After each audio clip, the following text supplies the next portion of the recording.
परमानंद का समय है। वृंदावन प्रकट उत्सव चंडीगढ़ के तृतीय दिवस में हम आप सब लोग प्रवेश कर रहे हैं। हर क्षण समय व्यतीत हो रहा है और हम आगे बढ़ रहे हैं। 3 दिन आज पूर्ण होने जा रहे हैं, पर चंडीगढ़ वाले परेशान मत होइए, हम अगले वर्ष फिर आएंगे और फिर से श्री प्रिया प्रियतम की निकुंज लीला पर चर्चा करेंगे। वैसे तो बहुत गोपनीय लीलाएं हैं और उन लीलाओं के साथ साथ भक्तिमती श्री मीराबाई का चरित्र भी कहेंगे। अगले वर्ष का इस बार तो हमारी पहचान हो रही है, आप हमें पहचान रहे हो, हम आपको पहचान रहे हैं। अब हमारी पहचान हो जाएगी, अब हम मित्र मित्र हो जाएंगे। तो फिर जब पहचान नहीं होती तो फॉर्मल बातें की जाती हैं, जब पहचान हो जाती है तो फिर अंतरंग बातें की जाती हैं। तो फॉर्मल तो अभी भी नहीं चल रही है कथा, अभी भी अंतरंगी हो रही है, लेकिन फिर भी थोड़ी थोड़ी फॉर्मल है। लेकिन परम आनंद परम सुख मिल रहा है। आज हमारे परम मित्र श्री राम जी महाराज भी पधारे हैं। हमारे पूज्य श्री कृष्णानंद जी महाराज तो आशीष दे ही रहे हैं, साथ ही हमारे वृंदावन से पूज्य श्री मनोज मोहन शास्त्री जी का महाराज जी का फोन आया, महाराज जी भी आए हैं, और भी कई संत जन वैष्णव जन, भारत के सब शीर्ष कथा वक्तागण सब यहाँ आ रहे हैं। वृंदावन से आज श्री राधा वल्लभ लाल जी के परम सेवाधिकारी तिलकायत श्री मोहित मराल जी भी आ रहे हैं। साथ ही विश्व में युवाओं के बीच में जिन्होंने अपनी वाणी से खूब युवाओं को प्रेरित किया है, श्रीमद् भागवत की कथा, भक्त चरित्र, नानी बाई का मायरा सुना करके जिन्होंने कईयों को आनंदित किया है, ऐसी कथावाचिका श्री जया किशोरी जी भी आ रही हैं। सबका आगमन हो रहा है। और कल भी कई संत, परसों हमारे पूज्य पिताजी महाराज भी आ रहे हैं, पूज्य गुरुदेव भगवान भी आ रहे हैं आशीष देने, और सब संतों का आगमन यहां हो रहा है, वैष्णव जन सब आ रहे हैं। तो ये भी एक कृपा है। भक्तमाल जी में एक कथा ऐसी सुनाई जाती है कि एक बार महादेव जा रहे थे और साथ में पार्वती जी बैठी थी। तो महादेव रुके और नंदी से उतर करके स्थान को प्रणाम करने, सामान्य स्थान। तो पार्वती जी ने पूछा कि आपने इस स्थान को प्रणाम क्यों किया? ये कोई तपस्थली है, देव भूमि क्या है? तो महादेव कहते हैं, बोले देवी ये भूमि बड़ी पवित्र है। क्यों? क्योंकि यहां पर कभी कथा हुई थी, इस स्थान पर कथा हो चुकी है, इसलिए ये भूमि अब प्रणाम के योग्य है, इसलिए मैं इसको प्रणाम कर रहा हूं। आपको लगता है कि कथा में संत जन पधार रहे हैं, विशिष्ट जन पधार रहे हैं, कथावाचक आ रहे हैं, बड़े बड़े श्रेष्ठ जन आ रहे हैं? नहीं। हमारे पूज्य नाना जी कहते थे कि मंच से वक्ता जिस भक्त का स्मरण करता है, जिस देव का स्मरण करता है, यही मानना चाहिए कि वो देव और भक्त भी दिव्य चेतना से भी कथा में आए हैं। जैसे अभी हमने महादेव का स्मरण किया कि महादेव ऐसा करते हैं, तो महादेव का स्मरण इसलिए आया क्योंकि महादेव निश्चिति पंडाल में हैं, उनकी वायु ही स्पर्श करके वक्ता से अपनी उपस्थिति दर्ज करवा रही है। हम मीराबाई को रोज याद कर रहे हैं, तो निश्चित ही भेष बदल करके भक्तिमती मीराबाई बैठती होंगी कथा में। तो इसलिए जहां कथा होती है वो भूमि सामान्य नहीं रहती है, वहां की रज भी वृंदावन की रज से कम नहीं है। अगर आप 7 दिन बाद मेला ग्राउंड जहां कथा चल रही है, अगर यहां की रज भी आप माथे से लगा के जाएंगे तो वह उतना ही पुण्य प्रदान करेगी जितना राधा कुंड की रज, जितना ब्रजमंडल की रज, जितना गोवर्धन की रज। इस बात को विश्वास करके मानिएगा, ऐसे नहीं कि हम बहुत अधिक प्रशंसा कर रहे हैं, ऐसा नहीं है, ये प्रमाणित बात है। पार्वती जी ने भी स्थान को प्रणाम किया, बोले यहां कथा हुई थी। थोड़ी दूर आगे चले तो महादेव फिर रुके और फिर प्रणाम किया। पार्वती जी बोली यहां पर भी कथा हुई थी। तो महादेव कहते हैं देवी यहां कथा हुई नहीं थी, तो आज से 500 साल बाद कभी यहां कथा होगी, इसलिए मैं इसको प्रणाम कर रहा हूं। मतलब कथा दुनिया में कहीं भी होती है, वो भूमि महादेव के द्वारा चुनी जा चुकी है। महादेव जहां अपने चरण घुमा जाते हैं, कथा का स्थान वही बनता है। वो बात अलग है कि हम बाद में फिर कमेटी से पूछ रहे हैं, फिर गवर्नमेंट से परमिशन ले रहे हैं, कहीं मेला ग्राउंड कर रहे हैं, एग्जीबिशन ग्राउंड कर रहे हैं, वो बात अलग है। पर कथा एक बार जहां होती है वो स्थान पहले ही चुना जा चुका है। तो धन्य है हमारी ये वृंदावन प्रकट उत्सव की कथा, जहां पर इतने संत जन, इतने वैष्णव जन, इतने महापुरुष सब पधार रहे हैं, सबका आशीष मिल रहा है। आज राज्यपाल जी भी आए, उनको भी प्रणाम है। कथाक्रम में हम लोग प्रवेश करें और फिर उसी बीच में ही वृंदावन के कुछ भाव। आज श्री गोपीनाथ जी का प्रादुर्भाव होगा कथा में। कल श्री गोविंद देव जी और श्री मदन मोहन जी के प्राकट्य की कथा सुनी रूप सनातन के द्वारा। आज श्री गोपीनाथ जी की चर्चा भी संभवतः कथा में आएगी। कथाक्रम में प्रवेश करें। भाग्योदयेन बहुजन्म समर्जितेन सत्संगमं च लभते पुरुषो यदा वै अज्ञान हेतु कृत मोह मदान्धकार नाशं विधाय तदोदयते विवेक। बहुत ध्यानपूर्वक सुनिएगा। नारद जी महाराज कहते हैं भाग्योदयेन बहुजन्म समर्जितेन।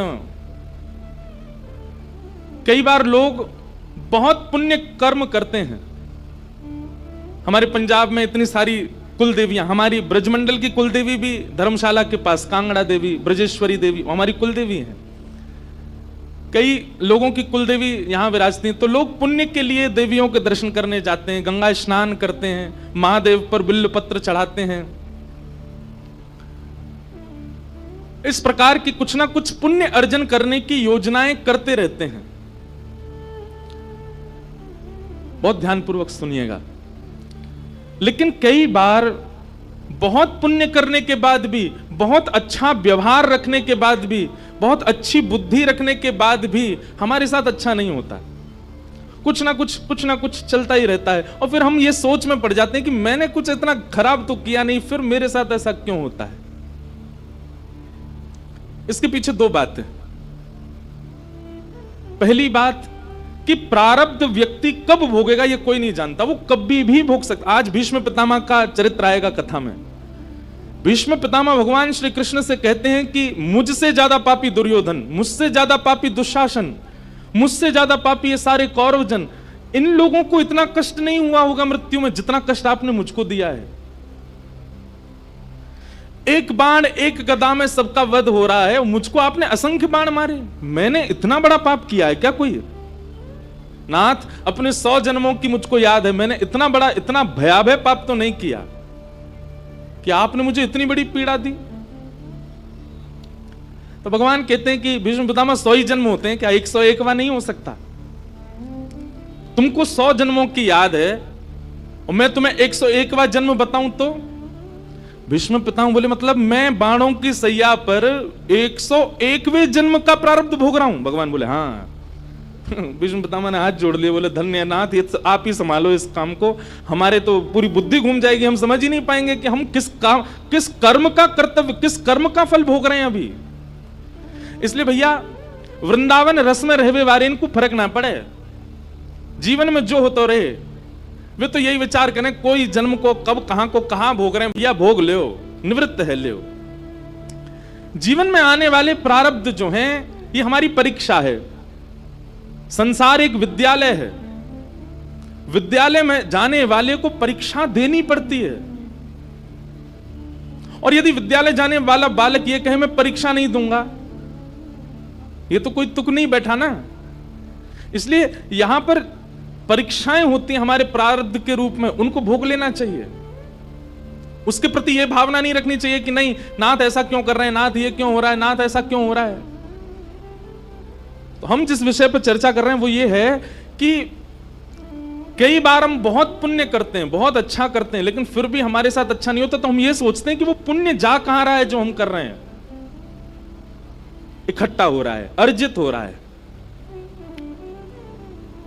फिर प्रश्न हुआ तो फिर वो इकट्ठा हुआ जो पुण्य है उस पुण्य का फल कब मिलता है? आपको माननी पड़ेगी ये बात, पर ये सत्य है। भागवत जी कहती हैं जिस समय आप कथा सुनने का मन बनाते हैं और भगवत चर्चा सुनने के लिए पंडाल में उपस्थित होते हैं, उस समय यही सोचना चाहिए हमारे द्वारा जितने किए गए पुण्य हैं उन सबके फल के रूप में आज हमको हरि चर्चा मिल रही है, भगवत चर्चा मिल रही है। आप किसी रसिक की वाणी सुनते हैं, अच्छा आजकल तो पुण्य हमारे कुछ ज्यादा ही मिल रहे हैं हमको, हैं? इंस्टाग्राम खोलो, वहां पर भी कोई ना कोई भजन, कोई ना कोई चर्चा, कोई ना कोई प्रवचन सुनने को मिल जाता है ऐसे रसिक जनों के। यूट्यूब खोलो, वहां पे भी मिल जाता। मतलब अब तो चलते फिरते हमारे पुण्यों के फल मिल रहे हैं। हम लोगों ने कितना पुण्य किया है। ये इस सदी में, जिस सदी में हम हैं, हम आप सब लोगों के बहुत पुण्य हैं जो हमको इतने ज्यादा सत्संग मिल रहे हैं, ऐसे ऐसे महापुरुषों की वाणी सुनने को मिल रही है। भाग्योदयन बहुजन्म समर्जितेन सत्संगमं च लभते पुरुषो यदा वै। एक नहीं अनेक जन्मों के भाग्य उदित होते हैं तब क्षण भर का सत्संग मिलता है। हमको तो हर क्षण मिल रहा है। हमने अपने गुरुदेव से ये प्रश्न किया तो गुरुदेव इसका मतलब तो हमारे बहुत पुण्य है जो हम इतना सारा सत्संग सुन रहे हैं, फोन में तो सुन रहे हैं, कथा में लाइव बैठ के तो सुन रहे हैं, यूट्यूब पे तो सुन रहे हैं। तो हमारे गुरुदेव ने एक बहुत अच्छी बात कही, सत्संग चलते फिरते सोते उठते गाते सुनना ये पुण्य का फल नहीं है। पुण्य का फल कब है? बोले जब जो सुनी गई बात है वो जीवन में उतरे, तब समझो हाँ ये पुण्य का फल मिला। सत्संग तो रावण भी सुनता था कभी कभी, सत्संग तो कभी कभी राक्षसों को भी नारद जी जा जा करके सुनाते थे, पर उन पर प्रभाव नहीं होता था उसका। तो इसका मतलब ये थोड़ी है कि उनका पुण्य था। पुण्य तब मानो जब वो घटे, जीवन में उतरे। तो ये हमारा धन्य, हमारे पुण्य हैं कि आज भागवत की कथा हमको सुनने को मिल रही है, और वह भी सामान्य नहीं, वृंदावन रस में ओतप्रोत कथा सुनने को मिल रही है। ये हमारा सौभाग्य है। तो कल हम आप सब लोगों ने भागवत जी का प्रारंभिक 3 श्लोक सुने। 88,000 सौनकादि ऋषि नैमिषारण्य क्षेत्र में बैठे हैं। सूत जी महाराज उनको कथा सुना रहे हैं, और इसी विषय में सूत जी से सौनकादि ऋषियों ने पूछा कि भागवत की रचना वेदव्यास जी ने क्यों की। बहुत ध्यानपूर्वक सुनिएगा।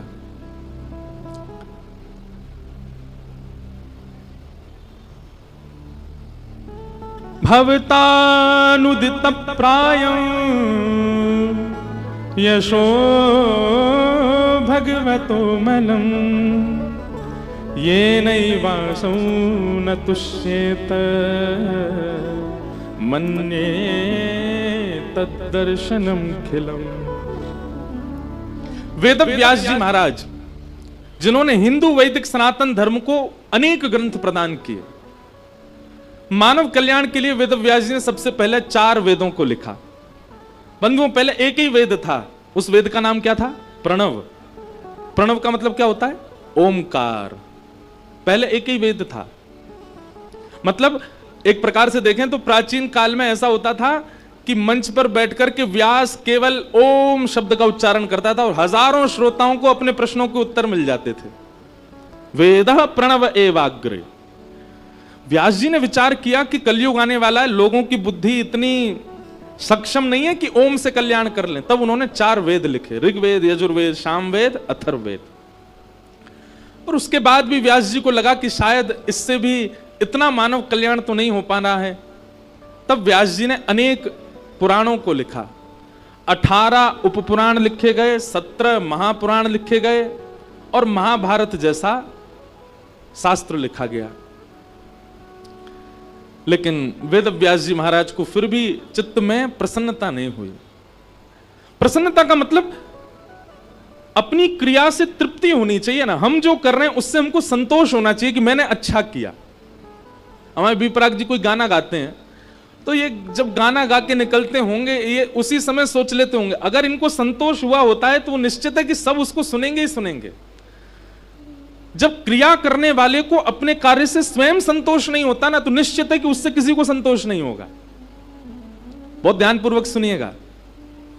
घर की माता जी या बहन जी या पत्नी भोजन बनाती, अगर वो संतोष नहीं है अपने बनाने वाले, वो पहले ही आपको थाली परोसते हो कि आज दाल ना इतनी बढ़िया नहीं बनी होगी, आप खा लेना, बस पेट भर लो, आज सब्जी ऐसे ही होगी, आप बस पा लो, आज मेरा मन नहीं लग रहा था। संतोष जब तक क्रिया में नहीं आता तब तक वो क्रिया किसी को संतुष्ट नहीं कर सकती। वेदव्यास जी महाराज को अपनी कृतियों से संतुष्टि नहीं हो रही थी। उनको कहीं ना कहीं लग रहा था कि मैंने कुछ छोड़ दिया है, कुछ रह गया है। तब वहां नारद जी का आगमन हुआ। ये बहुत बहुत सुंदर प्रसंग है। जो लोग भी अपनी क्रियाओं से असंतुष्ट रहते हैं, बहुत ध्यानपूर्वक सुनिएगा। नारद जी का आगमन हुआ और नारद जी महाराज आकर के बोले, व्यास जी आपके शोक का कारण मुझे पता है। व्यास जी बोले, देखिए मैंने कितनी पोथियां लिख दी, मेरा मन नहीं भरता है, मेरे मन को आनंद नहीं मिल रहा है, क्यों? तब नारद जी ने उनको एक सूत्र बताया। बोले, व्यास जी आपने जितने भी ग्रंथ लिखे हैं, जितने भी पुराण लिखे हैं, सब में 4 बातों को ही घुमा फिरा करके लिखा है। कौन कौन सी 4 बात? इसको कहते हैं चतुर्विध पुरुषार्थ, धर्म, अर्थ, काम और मोक्ष। आपने जितने भी ग्रंथ लिखे उसमें यही लिखा है कि धर्म कैसे किया जाए। आपने जितने भी ग्रंथ लिखे उनमें यही प्रधानता रखी कि अर्थ कैसे कमाया जाए। आपने जितने भी पुराण लिखे सब में यही है कि कामनाओं की पूर्ति कैसे हो। और अंतिम बात, सबका उद्देश्य आपने यही बताया कि मोक्ष कैसे प्राप्त किया जाए। तो व्यास जी बोले, इसके अलावा और है क्या? तब नारद जी कहते हैं, पंचम पुरुषार्थ। पंचम पुरुषार्थ का नाम क्या है? प्रेम। क्या है? प्रेम। नारद जी कहते हैं, व्यास जी आपने प्रेम को कहीं नहीं लिखा, प्रेम का वर्णन नहीं किया, इसलिए आपका चित्त शांत है। इसका मतलब क्या है? असंतुष्ट रहने वाले लोग ध्यानपूर्वक सुनिए। आपको अपनी क्रिया के प्रति, अपने कर्तव्यों के प्रति यदि प्रेम नहीं होगा, आप असंतुष्टि रहोगे। और क्षमा कीजिए, जिस क्रिया के प्रति आपके चित्त में असंतुष्टि है, उस क्रिया को मत कीजिए, छोड़ दीजिए। करिए वही जिसमें आपका मन लगे। अब देखो, गोस्वामी तुलसीदास जी महाराज ने मानस जी की रचना की, तो गोस्वामी जी ने मानस में एक चौपाई लिखी, सिया राम मैं सब जग जानी, करहूं प्रणाम जोर जुग पानी। सिया राम मैं सब जग जानी, करहूं प्रणाम जोर जुग पानी। सब में सीताराम जी विराजमान है, मैं सबको प्रणाम करता हूं। तुलसीदास जी ने लिख दिया। अब लिख करके 80 घाट है बनारस में, वहां लिख करके मानस जी को विराजमान करके और आप दर्शन करने के लिए गए काशी विश्वनाथ भगवान का। तभी मार्ग में एक नंदी आ गया, अब वो मार्ग के बिल्कुल बीचों बीच खड़ा था। तो गोस्वामी जी निकलते समय बोले, अब कैसे निकलूं, इधर से जाऊं उधर से? वो नंदी पूरा खड़ा है मार्ग में। तो आपने थोड़ा हल्ला किया और हल्ला करके उसको ऐसे हाथ दिखा करके, जैसे जानवर आ जाए तो उसको भगाते हैं, ऐसे आपने उसको भगाया। गोस्वामी जी दर्शन करके जब लौट करके आए तो उन्होंने जो चौपाई लिखी थी, सिया राम मैं सब जग जानी, करहूं प्रणाम जोर जुग पानी, वो अपने आप अंतर ध्यान हो गई। गोस्वामी जी बोले, मैंने इतनी सुंदर चौपाई लिखी थी कि सिया राम जी को सब जग में देख करके सबको प्रणाम करूं, ये अंतर ध्यान क्यों हो गई? तभी आपके नेत्र बंद हुए और नेत्र बंद होते ही हृदय में एक ध्वनि प्रकट हुई। बोले, क्योंकि आप केवल लिख रहे हो, लिखी हुई वस्तु पर आपको खुद भरोसा नहीं है। आज एक नंदी आया तो आप उसको राम जी ना जान करके और जानवर समझ के भगा रहे थे। स्वयं लिख रहे हो सिया राम में सब जग जानी, तो फिर नंदी को क्यों भगाया? उसमें भी तो राम जी उसको प्रणाम कर लेते। तब राम जी के मन में, तब श्री गोस्वामी तुलसीदास जी के मन में यह भाव आया कि जब तक किसी कृति के प्रति पूर्ण विश्वास और प्रेम नहीं होगा, वो आनंदित नहीं कर सकती। हम उन लोगों से भी निवेदन करेंगे, नाम जप में अगर मन नहीं लगता है ना, नाम जप में अभी इतनी रुचि नहीं होती, तो आप दूसरे साधनों को ज्यादा कीजिए। क्योंकि जब तक उसमें रुचि नहीं बढ़ेगी, आप अपराध करेंगे, आपसे कोई ना कोई अपराध बनेगा। कथा में आपकी रुचि नहीं बन रही है, ठीक है, आप धाम के प्रति रुचि बढ़ाओ, आप सेवा के प्रति रुचि बढ़ाओ। लेकिन एक समय आएगा कि धीरे धीरे जिस भाव में आपकी रुचि नहीं है, उसमें रुचि बनेगी। नारद जी महाराज ने आकर के व्यास जी को समझाया, बोले, क्योंकि आपके चित्त में आपने प्रेम का वर्णन नहीं किया, इसलिए आपका चित्त अशांत है।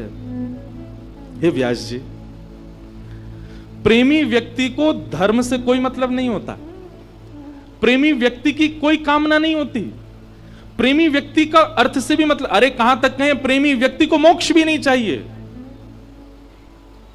जिसको ये चारों नहीं चाहिए उसके लिए आपने क्या लिखा? कुछ भी नहीं। इसलिए आपका हृदय शांत है। प्रेमा पुरर्थो महान, प्रेम जिससे बड़े जीवात्मा के चित्त में, ऐसा कुछ लिखो। सीधी बात, हम पहले दिन भी कथा में बोल चुके हैं कि भगवान दिख रहे हैं तो ये सामान्य स्थिति है, लेकिन भगवान कोई अपने दिख रहे हैं। श्री राधा रमण जी के प्रति प्रियतम का भाव आ रहा है, राधा वल्लभ जी के प्रति लाला का भाव आ रहा है, बिहारी जी के प्रति सख्य भाव आ रहा है, तो समझो कि आपकी भक्ति जो है वो प्रेम लक्षणा हो रही है। अब धर्म अर्थ काम मोक्ष से आप ऊपर उठ चुके हो,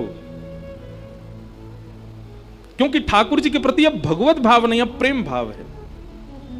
मीराबाई, कई बार ऐसी उपस्थितियां उनकी होती थी उत्सव में, उनके लीला में, कि वहां धर्म प्रधान नहीं होता था, क्योंकि उनके लिए प्रेम प्रधान है।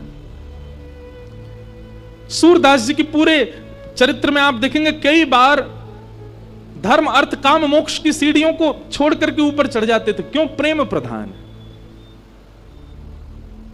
हमारे ब्रज में तो गाते हैं, बोले नाथ हमें मोक्ष चाहिए ही नहीं।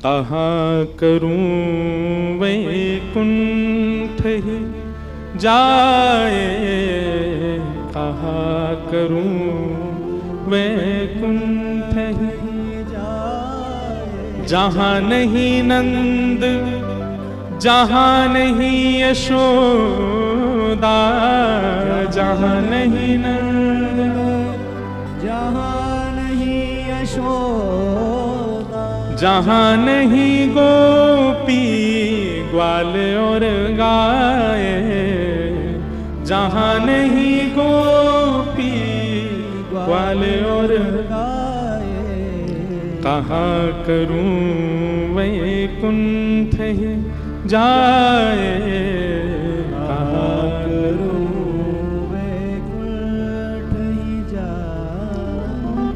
प्रेमी व्यक्ति को तो मुक्ति की भी कामना नहीं होती। हमारे ब्रज में गाते हैं, हे नाथ एहो विधि ना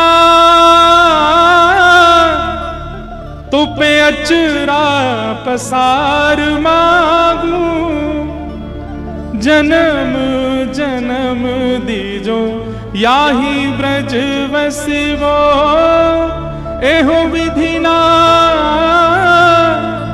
तो पे अचरा पसार मांगू, जन्म जन्म दीजो याही ब्रज वसिवो। अरे ब्रजवासी तो जामे और ठाकुर जी के आगे ऐसे ऐसे अपने अचरा पसार करके बिहारी जी से कहें, हे बिहारी जी, हे राधा वल्लभ लाल जी, हे राधा रमण जी, यदि तुम हम पे नेकऊ रीझ गए हो, तुम हमारी सेवा ते नेकऊ प्रसन्न है गए हो, हमें एक वरदान दे दो। बोले कहा बहुत संपत्ति चाहिए? बोले कछु ना चाहिए। त्रैलोक्य को राज्य चाहिए? बोले कछु ना चाहिए। अच्छा स्वर्ग अपवर्ग चाहिए? बोले बिल्कुल ना चाहिए। तो कहा चाहिए? बोले बस एक कृपा कर दियो, दोबारा ते हमारो ब्रज में ही जन्म है जाए, बस ये कृपा कर दो नाथ, और कुछ नहीं चाहिए। श्री राधा रानी के पग पग पे प्रयाग जहां, केशव की केली कुंज कोटि कोटि काशी है, यमुना में जगन्नाथ, रेणुका में रामेश्वर, तरु तरु पे पड़े रहत अयोध्या निवासी हैं, गोपिन के द्वार द्वार हरिद्वार बसत जहां, बद्री केदारनाथ फिरत दास दासी हैं, स्वर्ग अपवर्ग लेकर करेंगे हम क्या, जान लो हमें हम वृंदावन वासी हैं, जान लो हमें हम ब्रज के निवासी हैं। वृंदावन की महिमा कैसी पता है? बहुत ध्यानपूर्वक सुनो। पग पग पे प्रयाग जहां, जब आप वृंदावन में पैदल घूमते हैं, एक बात हमारी सुनो, पैदल ही घूमे करो वृंदावन में। जब आप वृंदावन में पैदल घूमते हैं तो जितने कदम आप चलते, वो एप्पल वॉच पे स्टेप्स आ जाते हैं ना, कितने चले, वृंदावन जाते समय 0 कर लेना उनको, और जैसे ही वृंदावन पहुंचो तब फिर अपने पग गिनना। शाम को जब अपने रूम में आओ तो फिर देखना आज कितने कदम चले, 5000, 6000, 10,000, उतने कदम आप ये समझ लीजिए कि आपको हर पग पर प्रयाग यानी कि त्रिवेणी स्नान करने से जो फल मिलता है वो वृंदावन में केवल एक पग चलने से मिल जाता है। पग पग पे प्रयाग जहां, और केशव की केली कुंज कोटि कोटि काशी हैं। आप जितने वृक्षों को देखते हैं वृंदावन में, उतने वृक्षों को गिन लीजिए, उतना काशी जाने का जो फल मिलता है वो प्राप्त हो जाता है। गोपिन के द्वार द्वार हरिद्वार बसत जहां, आप जितने ब्रजवासियों के द्वार का दर्शन करते हैं उतने हरिद्वार जाने का फल मिल जाता है। बद्री केदारनाथ फिरत दास दासी हैं, वृंदावन में डोलवे मात्र से बद्री केदारनाथ जाने का फल मिल जाता है।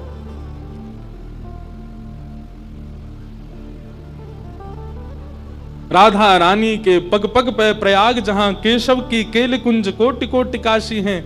यमुना में जगन्नाथ, जब आप श्री यमुना जी का दर्शन करते हैं तो महाप्रभु श्री जगन्नाथ जी के दर्शन का फल प्राप्त होता है। रेणुका में रामेश्वर, और श्री यमुना जी की जो रेणु है, जो रज है, उसका दर्शन करने से, उसमें विचरण करने से रामेश्वरम जाने का फल मिलता है।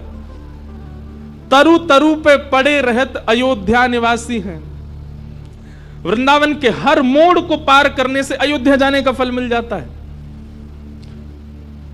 गोपिन के द्वार द्वार हरिद्वार बसत जहां, बद्री केदारनाथ फिरत दास दासी हैं। भैया आप लोग तो एक दिन 2 दिन के लिए वृंदावन जाते हो तो आपको ये फल मिलता, हमारा तो जन्म ही वृंदावन में भयो। स्वर्ग अपवर्ग लेकर करेंगे हम क्या, जान लो हमें हम वृंदावन वासी। वृंदावन साधारण नहीं है। तो भवतानुदित प्रायम यशो भगवतो मलम, ये नई वासौ न तुष्येत मन्ये तद्दर्शनम खिलम। बहुत सावधानी से सुनो। नारद जी महाराज आकर के वेद व्यास जी से कह रहे हैं कि व्यास जी, आपने जितने भी ग्रंथ लिखे हैं सब ग्रंथों में चतुर्विध पुरुषार्थ को प्रधान बताया, प्रेम प्राधान्य ग्रंथ आपने नहीं लिखा, इसलिए आपके चित्त को अशांति लग रही है। वेद व्यास जी महाराज बोले तो फिर मैं अब क्या करूं? तब कहा कि आप ऐसे चरित्र लिखो, ऐसे भाव लिखो जिससे सुनने वाले के चित्त में ठाकुर जी के प्रति भगवत भावना आकर के प्रेम भाव प्रकट हो, ठाकुर जी के प्रति प्रेम प्रकट हो, ऐसे भावों की रचना करो। अब वृंदावन बिहारी लाल की जब आप लीलाएं सुनते हैं, वृंदावन चंद की जब आप लीला सुनते हैं, तो ब्रज लीला सुनने से कितने सारे वैष्णवों को ठाकुर जी से प्रेम हो गया। हमारे गोवर्धन में एक सखी, बहुत ध्यान से सुनो सब लोग, गोवर्धन की एक सखी कहीं कथा सुन रही थी, तो कथा में सुनकर के गई कि ठाकुर जी तो गोपीन के घर माखन चुरावे जामे, और इतनो ही ना करें तो क्या करें, वो ठाकुर जी ने अपने सबरे सखा छोड़ रखे हैं गोकुल में। बोले सबरे ताड़ते देखते रह करो, जा गोपी के यहाँ बढ़िया माखन निकल रहो होए करे, मोए आके बताए करो, वा के घर में माखन चोरी करवे जाऊंगो। सो सबरे सखा बस यही देखते रहे, ढूंढते रहे कौन सी गैया को बढ़िया वारो मक्खन को माखन निकलो है, सो लाला को संदेशा पहुंचानो, लाला चोरी करवे आएगो। अब ये कथा वो सामान्य सी सखी बैठ करके सुन रही थी, लेकिन उसने वो कथा को शब्द रूप ना मान करके उसको वास्तविक लगने लगा, और वास्तविक भाव का ये प्रभाव हुआ कि उसने अपने घर में बढ़िया सोची कि मैं हूं ऐसा मक्खन निकारूं कि ठाकुर जी मेरे घरों चोरी करवे आम है। ब्रजभाषा समझ आ रही है ना? चंडीगढ़ कोई विलायत नहीं है, इतनी तो समझ ही सको। और भैया इतना नहीं समझ पा रहे हो तो फिर काय को वृंदावन जा रहे हो, और ये वृंदावन प्रकट उत्सव है, ब्रजभाषा तो होएगी। तो वाकई मन में भाव आयो। अच्छा एक और बात बताऊं, दुनिया में सब जगह कथा होती है, सब जगह ब्रजभाषा नहीं निकलती, मेरे से यही निकल रही है, और जेऊ ना पता क्यों निकल रही है। यहां तो 80 तुस्सी में काम होता है, और हम 3 दिना से मोए तोय पे चल रहे हैं, मोए जे नहीं चाहिए तोय जे चाहिए। पंजाबी बड़ी प्यारी भाषा पर हमसे नेकऊ ना है बोले। हमारे राम जी महाराज बहुत बढ़िया बोले, हमारे बी पराग जी तो गाती पंजाबी में, इनका एक गाना आया अभी अभी तो मैंने इनसे कहा, मैंने कि सुनो आप क्या गा रहे थे, मुक्के पैसी, मैंने कि उसका मतलब क्या, मतलब मुक्का मार? बोले अरे नहीं महाराज, वो मुक्के पैसी का मतलब वो नहीं है। फिर उन्होंने मुझे अर्थ बताया, बोले इसका अर्थ ये है। मैंने ओहो, मैंने कि भाई क्षमा करो, हमको पंजाबी नहीं आती, इसलिए मैं अर्थ का अनर्थ लगा देता हूं। मैं फिर भूल गया मुक्के पैसे का मतलब था क्या है। मुक्के पैसे मतलब खत्म हो गया मैं। वाह, मुक्का से भी वही होता है। तो आनंद की बात। तो ब्रजभाषा सुनो भैया। सखी ने कथा सुनी, कथा सुनकर के वाक्य मन में भाव आई, मैं हूं ऐसो मक्खन निकारूंगी, ठाकुर जी मेरे घर चोरी करवे आमे। अभी की बात है, इसी कलिकाल में।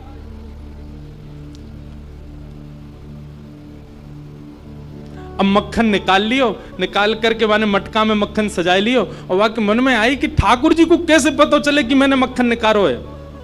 तो दर्शनार्थी दर्शन करने जाते थे, उन्हीं दर्शनार्थियों में मक्खन लेके जाती।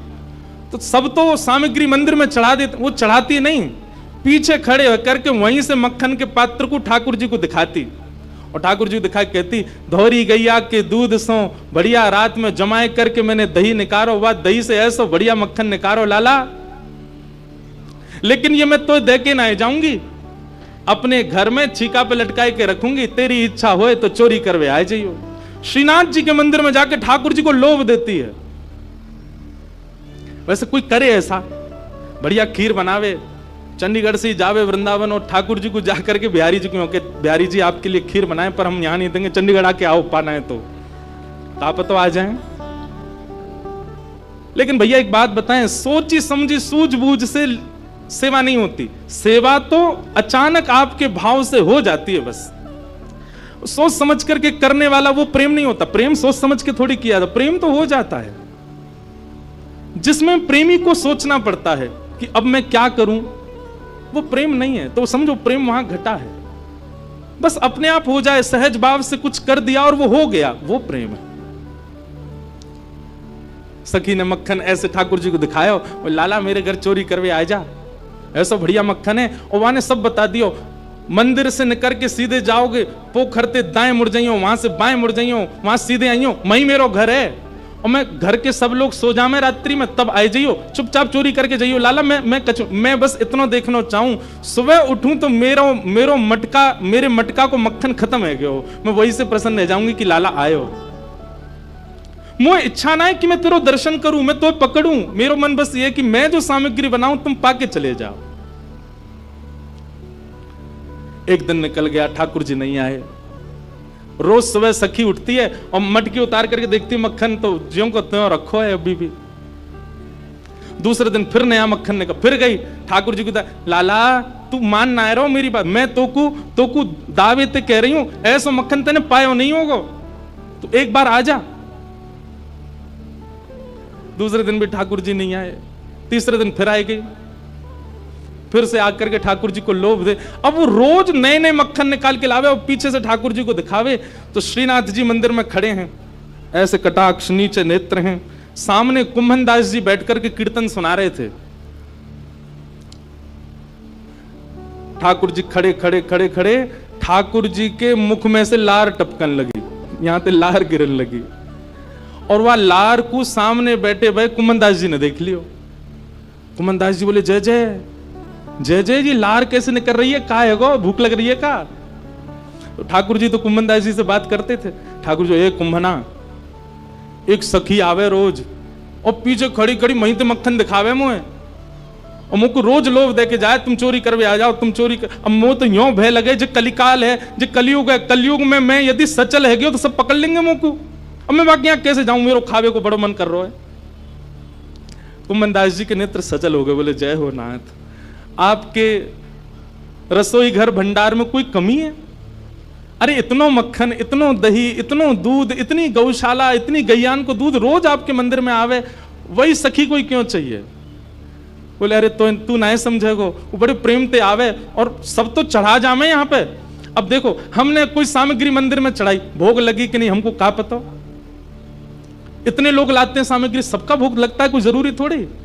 पर वाक्य मन में ये भावना है कि तुम मेरे घर आओ, दर्शन भले ही मत दो, पाके चले जाओ, मुझको ये लगे कि हाँ तुमने पा लियो। कुम्मनदास जी बोले जय जय, तो बताओ कहा करनो है, चलें चोरी करवे। कुम्मनदास जी बोले जे द्वापर ना आए, कलयुग है, सोटा पड़ेंगे तुम मुंह पड़ेंगे मुंह। कहा समाचार जागो, जय जय पिट गए हो। ठाकुर जी पिट गए। ठाकुर जी बोले ना ना पिटेंगे तो ना, हम खैर इतनी तो हमारी अभ्यास है चोरी को, लेकिन अकेलो ना जाऊंगा, तू चले तो चले। कुम्मनदास जी बोले मैं बड़ो बूढ़ो। कुम्मनदास जी ये कौन से पता है? ये अब मैं खुद भूल गया, ये सबसे आगे वाले कुम्मनदास ही हैं, वीणा लेके बैठे। कुम्मनदास जी बोले मैं बड़ो बूढ़ो, मैं कैसे जाऊंगा? बोले कछु मत करियो, बस फुर्ती रखियो फुर्ती, बाकी सब मैं संभाल लूंगा। बड़ी प्यारी कथा है। इस कलिकाल में रात्रि में ठाकुर जी की शयन आरती हुई, ठाकुर जी शयन को चले गए, सब दर्शनार्थी अपने अपने घर को, मंदिर परिसर के सब लोग अपने घर को चले गए। ठाकुर जी ने कुम्मनदास को इशारा कर दिया, बोले जैसे सब जाएं पीछे खिड़की पे आ जाइयो। सब चले गए। जैसे कपाट बंद हुए, कुम्मनदास जी पीछे खिड़की पे खड़े हैं, प्रतीक्षा कर रहे हैं। इतने में कहा देखो खिड़की में से साक्षात श्रीनाथ जी सचल है करके निकल करके बाहर आ रहे हैं, और आए करके कुम्मनदास जी के कंधा पे अपने दोनों पांव लटकाए लिए बैठ गए, और ऐसे मूड पकड़ लियो सिर। बोले चल कुम्भना।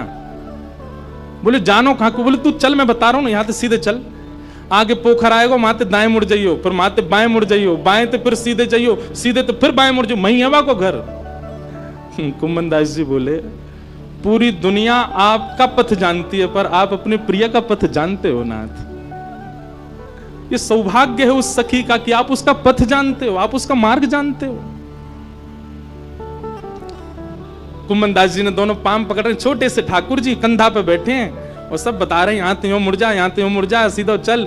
अब देख जे आगोवा गोपी को घर, अब मैं मुख्य द्वार ते तो जाना सके, तो कहा कियो अपनी पीतांबरी फेंकी ऊपर छत पे, और वहां पे के ऊपर ठाकुर जी चढ़ गए, फिर कुम्मनदास खींच लियो और छत से सीधे अंगना में पहुंचे। वहां देखी एक छींका पे मक्खन रखो। ठाकुर जी देख वो धरो। कुम्मना तू खड़े हो जाओ, मेरे पाम पकड़ लियो, देख या मक्खन खाएंगे हम। कुम्मनदास जी खड़े हैं और ठाकुर जी अभी तो लटका के पाम बैठे भाई, अब ठाकुर जी ने दोनों कंधान पे पाम धरे, सिर पकड़ करके धीरे धीरे उठे, छींका पकड़ लियो, और छींका में ते ठाकुर जी मक्खन निकाले और मक्खन निकाल के चाटे और प्रेम से पामे। कुम्मनदास जी बोले जय जय, मैं हूं आया हूं संग में मुंह पे पवाए दो। अरे अरे मैं तो भूल ही गया, रुक जा, बड़ो जोर का मक्खन है। निकाल करके ठाकुर जी ने पायो, और जितनो जीव में आयो बाकी जो बच गयो, ऐसे नीचे हाथ करके कुम्मन जल्दी मुंह खोल अपनो। अब कुम्मनदास जी मुंह खोले, ठाकुर जी आंख पे लगामे, नाक पे लगामे, और जैसे ही मुख में दियो है, ठाकुर जी के हस्त कमल से मक्खन मुख में जाते ही कुम्मनदास जी तो मंत्र मुग्ध हो गए। कुम्मनदास जी के हाथ वाथ सब ढीले हो गए। ठाकुर जी ए कुंभना में गिर जाऊंगा, संभाल के पकड़। हाँ जय जय पकड़ू। जैसे ही पकड़ करके ऊपर ने देखना चाह रहे कैसे चोरी कर रहे हैं ठाकुर जी, जैसे ही ऊपर दृष्टि करी, ठाकुर जी की धोती ढीली है कि नीचे सरक रही। कुम्मनदास जी बोले जय जय जय जय जय जय, हो है जाएगी, जल्दी आगू पकड़ो। सोई ठाकुर जी ने 4 भुजा धारण करी, 2 भुजा से तो अपनी धोती पकड़ी और 2 भुजा से छींको पकड़ के खड़े हैं। कुम्मनदास जी बोले जय हो चतुर्भुज भगवान। शंख चक्र गदा पद्मधारी चतुर्भुज तो बहुत देखे, पर मक्खन चोरी कर, मक्खन हरण चतुर्भुज पहली बार देखे। बोलो मक्खन हरण चतुर्भुजनाथ की। 2 भुजा से धोती पकड़ के बैठे हैं, 2 भुजाते छीको पकड़ रखो है। चतुर्भुज रूप में ठाकुर जी प्रकट है गए। कुम्मनदास जी वह रूप को देख करके आनंदित है गए। पहले तो कुम्मनदास जी ने मक्खन पायो तो मंत्रमुग्ध है गए, लेकिन अब चतुर्भुज रूप में जब ठाकुर जी को देखो, भैया कोई ठाकुर जी को देख ले वो होश में रह सके? कुम्मनदास जी के तो हाथ ढीले पड़ गए, नेत्र बंद है गए, भाव आवेश में चले गए। अब कुम्मनदास जी के तो तन हिलन लगो। अब तो कुम्मनदास जी नीचे को हिलने लगे। ठाकुर जो ए कुंभना कहा कर रहा है, अरे कुंभना ए मैं गिर जाऊंगा, कुंभना ऐसा मत करे।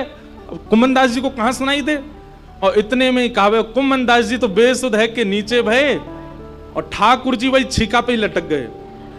और ठाकुर जी जैसे ही लटके सो छीका पे तो मटकी नीचे गिर गई। मटकी नीचे गिरते जोर की आवाज भई, पूरे घर के लोग उठ गए, ओ चोर आ गए, चोर आ गए, चोर आ गए। सखी ने उठाया मोटो वारो बांस और निकर के जैसे ही बाहर आई, कुमनदास जी तो बेसुध पड़े। ठाकुर जी झटपट उछल करके छत पे करके माथे भाज गए, कुमनदास जी वहीं रह गए। सखी ने आए करके महाराज कुमनदास जी में डंडा दिए 15-20, लेकिन कुमनदास जी तो नेत्रों से नीर बहा रहे हैं, मंत्र मुग्ध है करके पड़े हैं। ने प्रकाश कियो और प्रकाश करके देखी है कौन, देखूं तो सही। और जैसे ही देखे श्री कुमनदास, ए बाबा, ए कुम्भना, तुम तो वहां मंदिर में कीर्तन गाओ है बाबा, तो शर्म ना आई है, अब घर में चोरी करवे आयो है, मक्खन चुरावे आयो, जो मक्खन ठाकुर जी के काजे निकालती वह तू चुरावे आयो। कुमनदास जी चरणों में गिर गए उस सखी के और बोले, मैंने पूरे विश्व को उनका यश गाते हुए सुनो। अरे सखी तेरे धन्य भाग, कल रात्रि में ठाकुर जी तेरो यश मुंह को सुना रहे। बोले ऐसे मक्खन निकारे, ऐसे मटकी में धरे, बाको घर यहाँ है, यहाँ कुएं, ऐसी है वैसी है, तेरो यश ठाकुर जी गावे। कुमनदास जी कह रहे हैं वो तो सो इतनो प्रेम करें, इतनो प्रेम करें, इतनो प्रेम करें। ठाकुर जी बोले, सखी बोली कितनो प्रेम करें, तू अगर लाला को कहीं बेकऊ आवेगी ना तो वो बिकऊ जाएंगे तेरे हाथन से, इतनो प्रेम करें। नारद जी महाराज यही समझा रहे हैं व्यास जी को कि व्यास जी आप ऐसा यश लिखो ठाकुर जी का जिसको सुनकर के श्रोता को ठाकुर जी से प्रेम हो। आप उनको भगवत तत्व में मत दिखाओ, उनके प्रति श्रद्धा उठे, विश्वास उठे, समर्पण उठे, ये सामान्य बात है, पर उनके प्रति प्रेम उठे ऐसा यश गाओ। तब वेद व्यास जी महाराज ने श्रीमद् भागवत ग्रंथ की रचना की। बोलो भागवत महापुराण की। श्रीमद् भागवत का एक ही उद्देश्य है, आपके भीतर श्रद्धा प्रकट करना नहीं, आपके भीतर आस्था प्रकट करना नहीं, आपके भीतर ठाकुर जी के प्रति अनुराग प्रकट करना नहीं, आपके चित्त में ठाकुर जी के प्रति प्रेम प्रकट हो। वो प्रेम के अधिकारी केवल वही हैं और कोई है ही नहीं संसार में। ये भागवत जी प्रस्तुत करते हैं, इसलिए भागवत जी की रचना सामान्य नहीं है। भागवत ग्रंथ, यदि श्रीमद् भागवत हमको वेद व्यास जी ने प्रदान नहीं की होती तो मैं कहता हूं कि हमको सूरदास, मीराबाई, करमेती बाई, कर्मा बाई कोई नहीं मिलता। ठाकुर जी से प्रेम करने वाले भक्त मिले ही भागवत जी के बाद हैं, उनके अलावा प्राप्त नहीं होते। भागवत जी ने ही सबके चित्त में प्रेम को प्रदीप्त किया है, उदित किया है। ऐसी भागवत जी की रचना हुई और श्रीमद् भागवत रचना करके वेद व्यास जी महाराज ने सबसे पहले श्रीमद् भागवत जी को अपने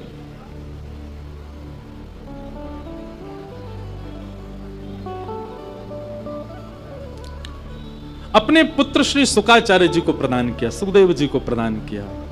यम प्रव्रजन्तमनुपेतुमपेत कृत्यम द्वैपायनो विरह कातर्या जुहाव पुत्रेति तन्मयतया तर्वोभिनेतु तम सर्वभूत हृदयम मुनिमानतोस्मि। जितने भी पिता यहां पर बैठे हैं बहुत ध्यानपूर्वक सुनिएगा। संपत्ति पुत्र को नहीं देनी चाहिए, तो किसको देनी चाहिए? संपत्ति पात्र को देनी चाहिए। पुत्र जब तक पात्र ना बन जाए तब तक उसको अपनी संपत्ति मत दो। तो पिता का कर्तव्य है, पहले पुत्र ने जन्म लिया था, पर पिता का कर्तव्य क्या है, मां का कर्तव्य क्या? उसको पात्र बनाए, उसको योग्य बनाए।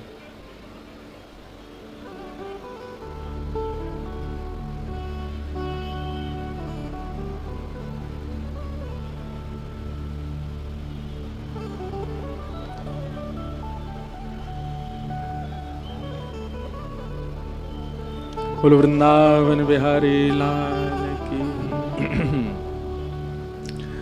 क्या बता रहा था मैं? हाँ, पात्र बनाए।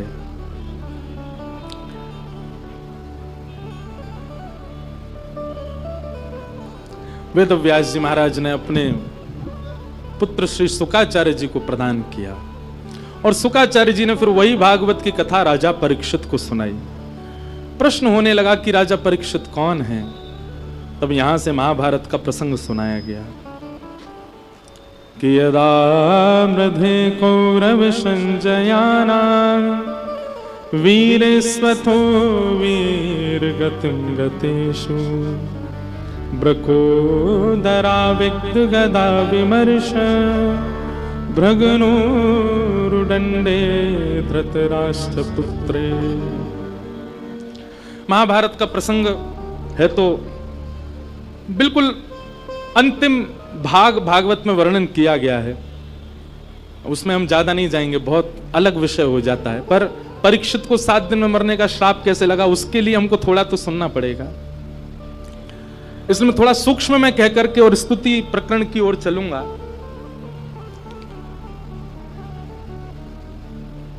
पांडव जब युद्ध जीत गए, उन पांडवों को छल पूर्वक मारने के लिए अश्वत्थामा ने अर्धरात्रि में जाकर के प्रयास किया मारने का, पर पांडवों को भगवान कहीं और ले गए। उसने सोते हुए द्रौपदी के 5 पुत्र मार दिए। द्रौपदी के पुत्रों की मृत्यु का बदला लेने के लिए अर्जुन ने संकल्प लिया कि मैं उस बाल हत्यारे को छोड़ूंगा नहीं। अश्वत्थामा को पकड़ करके मृत्युदंड देना चाहते थे, पर द्रौपदी ने मना किया और द्रौपदी ने आज्ञा कर दी कि नहीं, मेरे पुत्र मरे हैं, मेरी आज्ञा नहीं है कि आप इसको मत मारो। अश्वत्थामा का अपमान करके छोड़ दिया। परंतु अश्वत्थामा के मन में भाव आया, बदला तो मैं लूंगा पांडवों से, और बदला लेने की भावना से पांडवों के एकमात्र बचे हुए वंशधर को मारने के लिए, उत्तरा के गर्भस्थ शिशु को नष्ट करने के लिए उसने ब्रह्मास्त्र छोड़ा। भगवान ने उत्तरा के गर्भ में प्रवेश करके बालक की रक्षा की। वही बालक परीक्षित हैं। जो लोग आते जा रहे हैं चुपचाप आके बैठ जाओ, बेचारे ऐसे लग रहे हैं जैसे कैद से छूट के आए हैं सबरे। आज सिक्योरिटी वालों ने इनको आने नहीं दिया, बेचारे अब आ रहे हैं। आपकी खुशी बहुत अच्छी लग रही है, पर ऐसी लग रही है जेल से छूट के आए हो। चुपचाप आके शांति से बैठ जाओ। वैसे एक बात कहें, आप लोग बाहर जब जाते हैं ना पंडाल से, तो वास्तव में आप फिर से कैद में चले जाते हैं संसार के में। लेकिन जैसे ही आप कथा में आते हैं, मानो ऐसे ही लगता है कि कैद से छूट के मुक्त हो गए हों, अपनों के पास आ गए। अपने कौन है? श्री श्याम सुंदर, श्री किशोरी जी। इसलिए बड़ी प्रसन्नता है, आप सब छूट छाट के आए हो, बैठ जाओ। तो उत्तरा के बालक की भगवान ने रक्षा की। वही बालक परीक्षित है। हमारे पूज्य पिताजी महाराज के पूज्य गुरुदेव अनंत श्री विभूषित श्री रामानुज प्रपन्नाचार्य गुरु जी, वे अपनी टीका में एक बहुत अच्छी बात लिखते हैं, बहुत सावधानी से सुनना। उनका कहना ऐसा है कि जिस व्यक्ति ने अपने संपूर्ण जीवन में श्रीमद् भागवत का आश्रय लिया है, जय हो, पूज्य श्री भगवत धाम वाले महाराज जी हमारे मध्य पधारे हैं। बोलो गंगा मैया की जय। जय। बिल्कुल ध्यान पूर्वक बैठो, बहुत ध्यान पूर्वक सुनिए।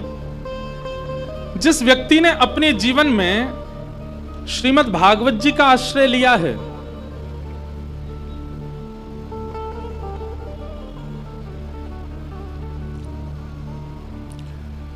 ऐसे व्यक्ति को यह बात विश्वास मान लेनी चाहिए कि जिस प्रकार परीक्षित की रक्षा ठाकुर जी गर्भ में जाकर के करके आ चुके हैं, हमारी रक्षा भी ठाकुर जी नहीं की है।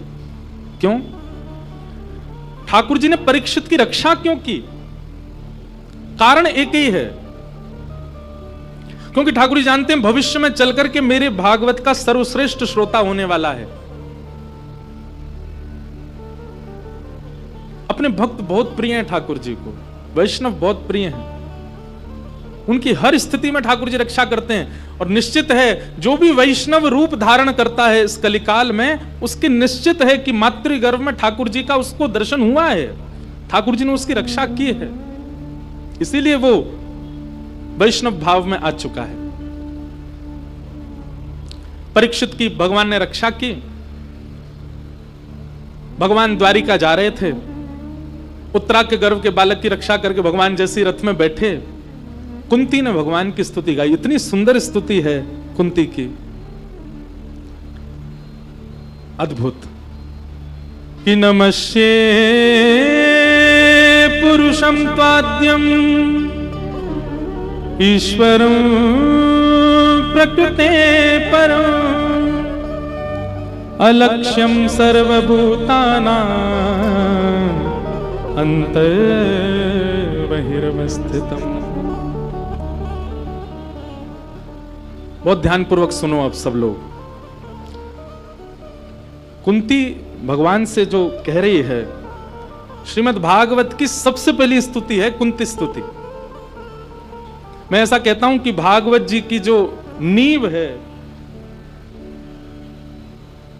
भैया रहने दो इनको, अभी मत उठाओ, रहने दो। हाँ, कोई आके बैठ ही जाएगा, ठाकुर जी बैठ जाएंगे। हमको अब थोड़ी देर कथा सुनाने दो भैया। सबसे हमारी प्रार्थना, बिल्कुल शांति पूर्वक बैठो। तो कुंती ने जो भगवान की स्तुति गाई है, मैं कुछ बता रहा था, भूल गया। नमस्ये पुरुषं ताद्वम ईश्वरं प्रकृते परम अलक्ष्यम सर्वभूतानाम अंतर्बहिर्वस्थितम्। हाँ, तो भागवत जी में सबसे पहली स्तुति है कुंती की। मैं कहा करता हूं, महाभारत के 3 पात्रों को अपने जीवन में जरूर देखिएगा, जरूर सुनिएगा, और तीनों के नाम क से प्रारंभ हैं, कुंती, कर्ण और कृष्ण। एक बार अपने जीवन में इन तीनों के चरित्र को जरूर देखिएगा, तो आपको अपनी लाइफ में आने वाली सिचुएशंस बहुत छोटी लगेंगी। भगवान की बुआ है कुंती, लेकिन आज जब रथ में बैठ करके ठाकुर जी द्वारिका को प्रस्थान कर रहे हैं, तो कुंती आकर के रथ के उन घोड़ों के चाबुक को रोकती है और ठाकुर जी से कहती है, लाला नीचे आओ, मोए तुमसे बात करनी है। ठाकुर जी नीचे उतर गया, बुआ कहो क्या बात है। कुंती तुरंत भगवान के चरण में प्रणाम करती है। भगवान बिल्कुल विचलित हो गए, बोले बुआ चरणों में प्रणाम कर रही है। ठाकुर जी ने बुआ को उठाया, हृदय से लगाया। बुआ आप मुझे प्रणाम क्यों कर रही हो? मेरा अधिकार है मैं आपको प्रणाम करूं, आप क्यों करती हो? कुंती कहती है कि मैं जानती हूं कि आप ईश्वर हो, मैं जानती हूं कि आप भगवान हो, इसलिए आपको प्रणाम कर रही हूं। और भगवान को तो प्रणाम ही करना चाहिए। आप ठाकुर जी को कुछ नहीं दे सकते, केवल एक वस्तु के अलावा। क्या? दोनों हाथ जोड़ो और सर झुका के नमन, बस ये आप देते हो। इसके अलावा जो भी आप देते हैं ठाकुर जी को, तो सब ठाकुर जी का, ये आप कुछ नया नहीं देते। इसलिए कुंती ने अपनी स्तुति का प्रारंभ नमः शब्द से किया, अपनी स्तुति का विश्राम भी नमः शब्द पे ही किया। आप केवल प्रणाम कर सकते हो ठाकुर जी को, और कुछ नहीं।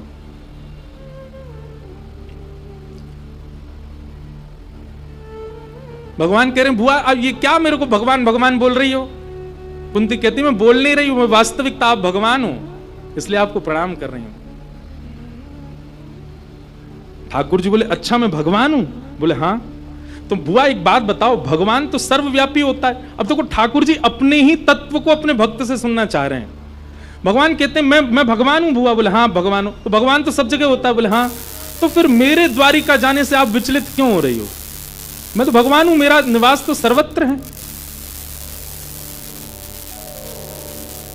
इसका इतना सुंदर उत्तर देती हैं कुंती कि माया जवनिका छन्न आज्ञातोक्षजमव्ययम् न लक्ष्यसे मूढ़ दृशा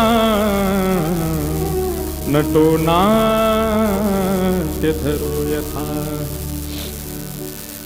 नाथ, आप सब जगह विद्यमान हो, पर हमारी दृष्टि का दोष आपको देखने नहीं देता। कौन सा दोष? माया।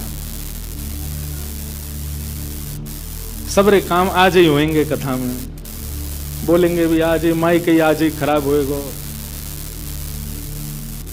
लेकिन हमने एक बात कही थी ना कि कथा में यदि लाइट जावे, माइक में कुछ गड़बड़ी हो, कुछ भी इस प्रकार छेड़छाड़ चले तो यूं ही समझो ठाकुर जी आए हैं कथा में। लो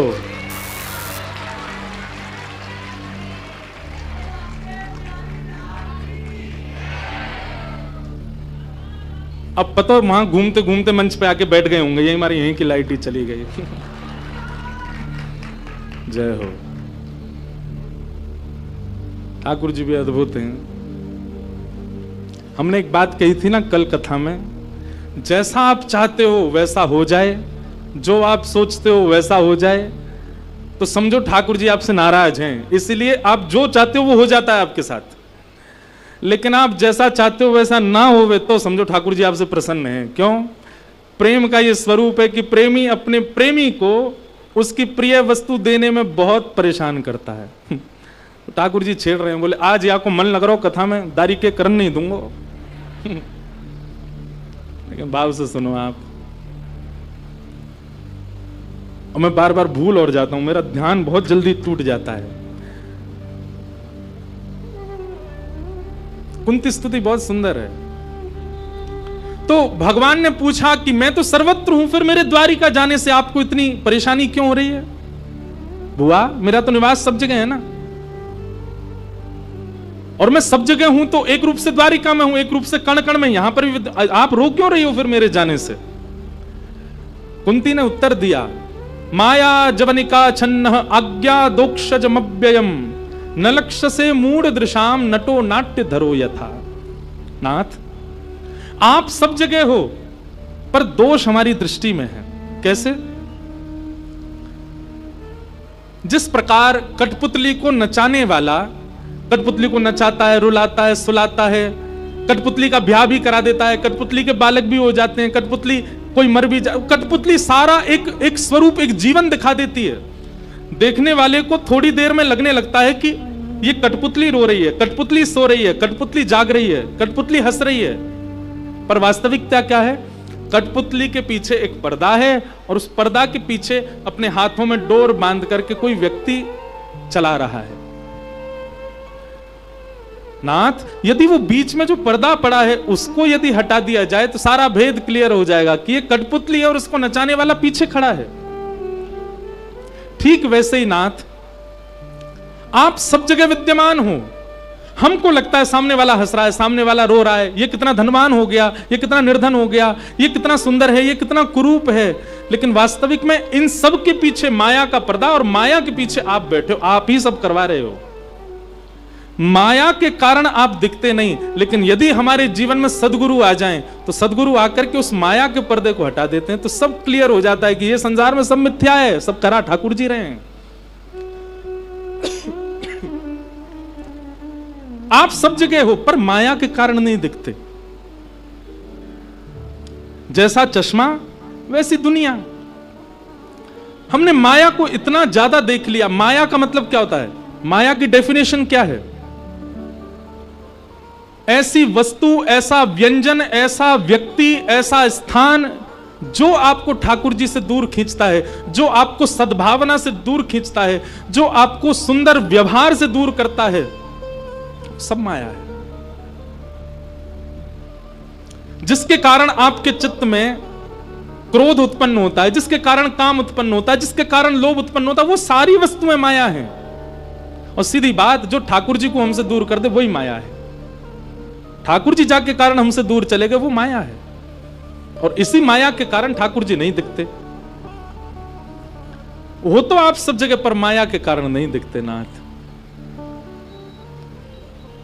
कुंती ने स्तुति गाई, और स्तुति गाते हुए कुंती ने अपनी स्तुति में एक शब्द कहा है, और वो शब्द क्या है? अद्भुत। यथा ऋषिकेश खलेन देवकी कंसेन रुद्धार्त चिरं सुचार्पितम् विमोचिताहं च सहात्मजा विभो त्वयैव नाथेन मुहुः विपद्गणात्। बहुत ध्यानपूर्वक सुनिएगा। कुंती ने यहां पर एक शब्द का प्रयोग किया है, जिस शब्द से कुंती की स्तुति बाकी सबकी स्तुतियों से ऊपर हो जाती है केवल एक शब्द से। कुंती भगवान से कहती है, मैं दावा करके कहती हूं कि आप पूरे विश्व में सबसे ज्यादा प्रेम मुझसे करते हो। बंधुओं, सबसे पहले तो यह विश्वास अपने चित्त में जगाओ, अभिमान नहीं, पर यह विश्वास चित्त में जगाओ कि श्री राधा रमण जी मुझसे प्रेम करते हैं, श्री राधा वल्लभ जी मुझसे स्नेह करते हैं, श्री बिहारी जी का मुझसे प्रेम है। यह विश्वास आप दृढ़ कर लीजिए अपने चित्त में। इसका अभिमान नहीं करना है, पर यह विश्वास रखो, जैसे कुंती ने किया। कुंती भगवान के सामने कह रही है कि मुझे पूर्ण विश्वास है कि आप मुझसे सबसे ज्यादा प्रेम करते हो। भगवान सामने खड़े खड़े मंद मुस्कान, अच्छा हुआ, आप कैसे कह सकते हो कि मैं आपसे सबसे ज्यादा प्रेम करता हूं? तब कुंती कहती है, कंस ने आपसे पूर्व जन्म लेने वाले 6 बालकों को मार दिया था, देवकी मैया के। यथा ऋषिकेश खलीन देवकी कंसेन रुद्धार्थ चिरम सुचार्पितम। देवकी मां ने आपसे पहले 6 बालकों को जन्म दिया, उन 6 बालकों को कंस ने मार दिया। आपने अपने सगे बड़े 6 भाइयों की रक्षा नहीं की, पर मेरे 5 पुत्र पांडवों की आप ऐसे रक्षा कर रहे हो पूरे महाभारत युद्ध में, जैसे कोई छाया किसी के साथ में रहती, ऐसे आप पग से पग मिला करके घूम रहे हो। क्यों? क्योंकि वो मेरे बालक हैं, क्योंकि वो मेरे पुत्र हैं। इससे यह बात प्रमाणित होती है कि आप मुझसे बहुत प्रेम करते हो, देवकी से भी ज्यादा प्रेम करते हो।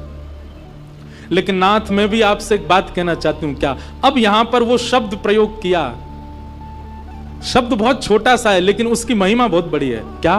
त्वयैव नाथेन मुहुर्विपद गणात्। कुंती कहती है, बोले नाथ, इस संसार में अपना कहने योग्य केवल आप हो, केवल आप मेरे हो और दुनिया में कोई मेरा नहीं है। आप कहोगे महाराज जी इसमें कौन सी बड़ी बात थी?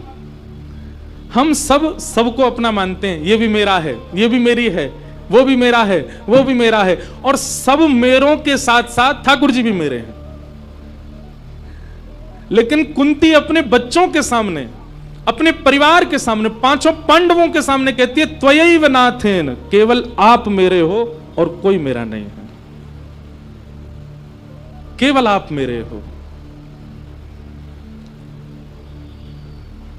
सूरदास जी महाराज अपनी एक पद में एक पंक्ति गाते हैं, बिन गोपाल को नहीं अपनो, जासों की रति रही है, जा दिन मन पंछी उड़ जाए। ये शब्द और किसी ने प्रयोग नहीं किया अपनी स्तुति में, सबने सबको अपना बता करके फिर ठाकुर जी को अपना बताया। पर कुंती कहती है कि मेरा कोई भी नहीं है नाथ, केवल आप हो, केवल आप ही मेरे हो और कोई मेरा नहीं है। त्वयैव नाथेन मुहुर्विपद गणात्। और पूरी स्तुति गाते हुए कुंती अंत में भगवान से कहती है कि नाथ, स्तुति तो बहुत बड़ी है कुंती की, पर मध्य में कुंती कहती है कि मैं आपसे कुछ मांगना चाहती हूं, आप परमात्मा है ना, मुझे एक वस्तु दे दीजिए। भगवान कहते हैं क्या चाहिए, मांगो। तब कुंती कहती है, विपदः सन्तु न सस्वत् तत्र तत्र जगद्गुरो, भवतो दर्शनम यत् स्यात् पुनर्भव दर्शनम। नाथ, इस संसार में जितनी भी पीड़ाएं हैं, जितनी भी कष्ट हैं, जितने भी दुख हैं, जितने भी दारिद्र हैं, वो सब मेरे जीवन में आ जाएं, ऐसी कृपा कर दो। मुझे इतना कष्ट दे दीजिए, इतनी पीड़ा दे दीजिए कि मैं उस पीड़ा में ही रहूं नाथ, बस ऐसी कृपा कर दीजिए।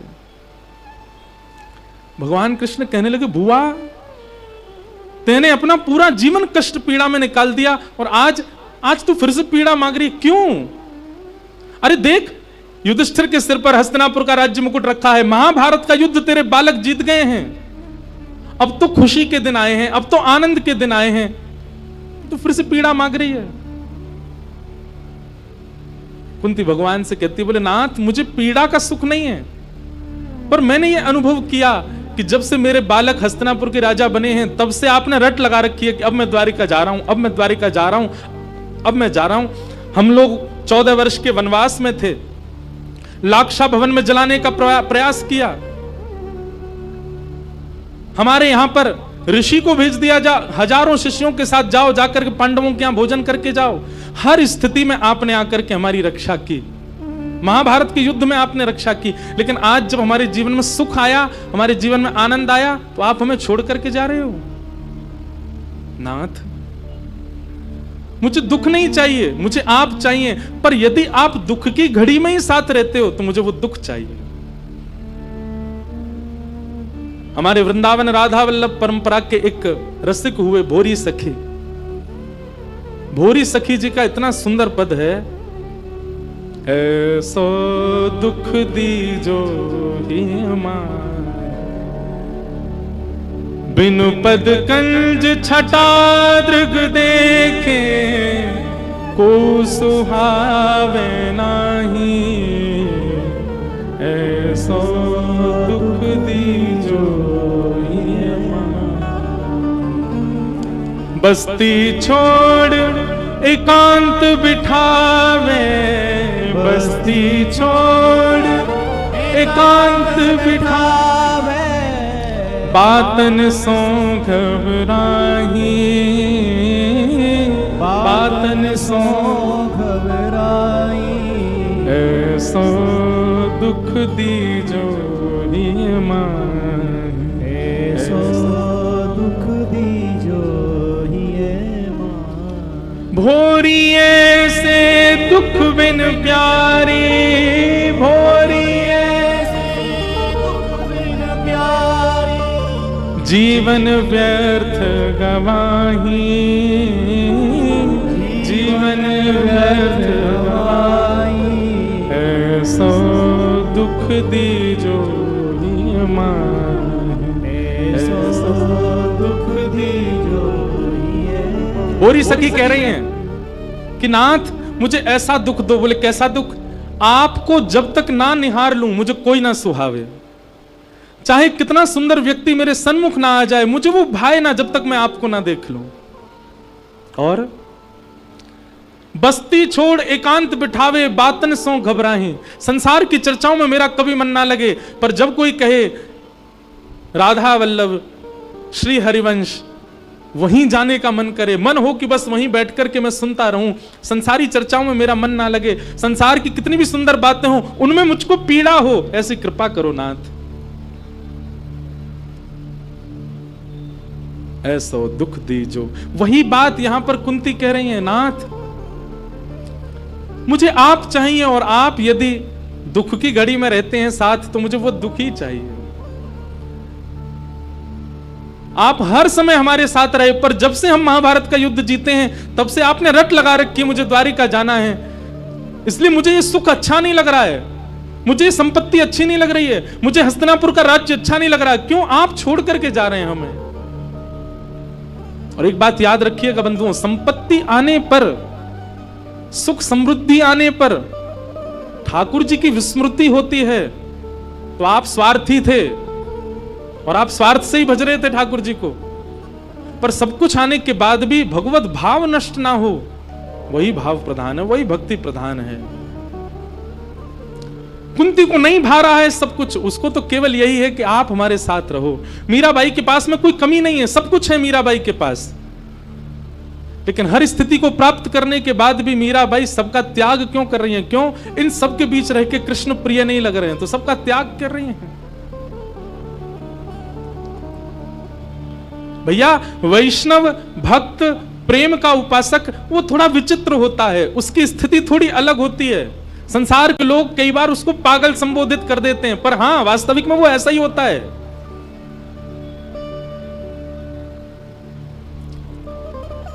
कुंती कह रही है, नाथ मुझे दुख दे दो, पीड़ा दे दो। और इस प्रकार भगवान की स्तुति गाई कुंती ने। भगवान ने कुंती को हृदय से लगाया और वचन दिया कि बुआ मैं जिस दिन अपनी लीला पूरी करके जाऊंगा तो अपने संग लेके जाऊंगा।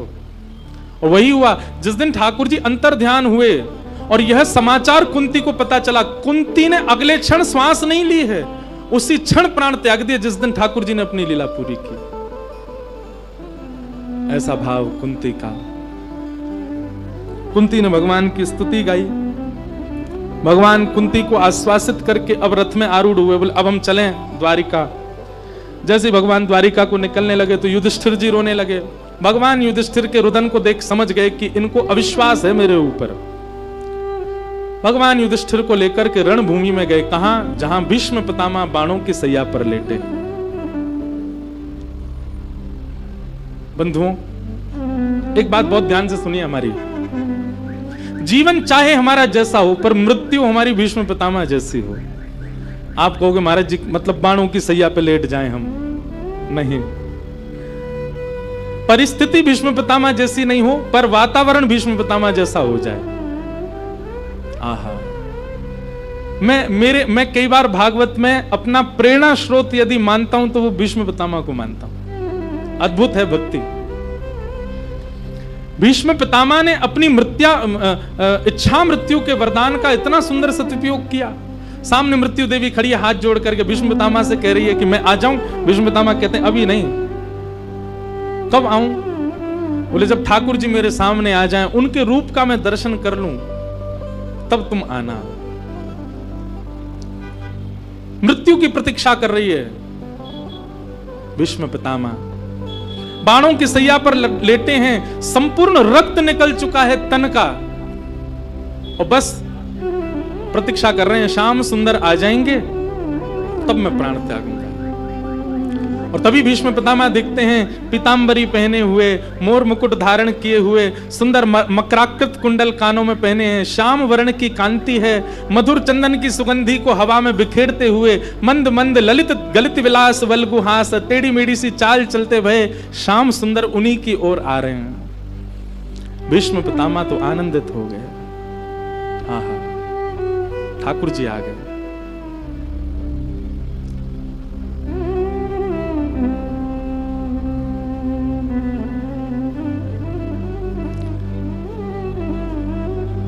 बोलो श्री राधा वल्लभ लाल की जय।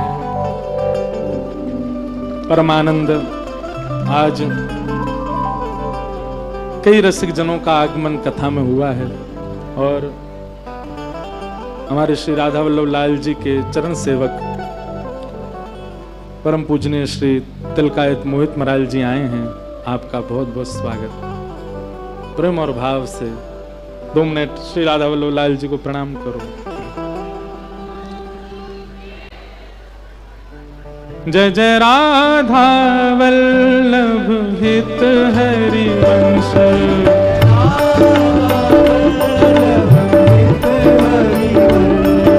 जय जय राधा वल्लभ प्यारो हरि वंश, जय जय राधा वल्लभ प्यारो हरि वंश, जय जय श्री वृंदावन श्रीवन चंद, जय जय श्री वृंदावन श्रीवन चंद, जय जय श्री वृंदावन श्रीवन चंद, जय जय श्री वृंदावन श्रीवन चंद, जय जय राधा वल्लभ प्यारो हरि वंश, जय जय राधा वल्लभ प्यारो हरि वंश, जय जय राधा वल्लभ हित हरि वंश, जय जय राधा वल्लभ हित हरि वंश, जय जय श्री वृंदावन श्रीवन चंद, जय श्री वृंदावन श्रीवन चंद।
राधा वल्लभ प्यारो हरिवंश। जय जय श्री वृंदावन श्री वन चंद।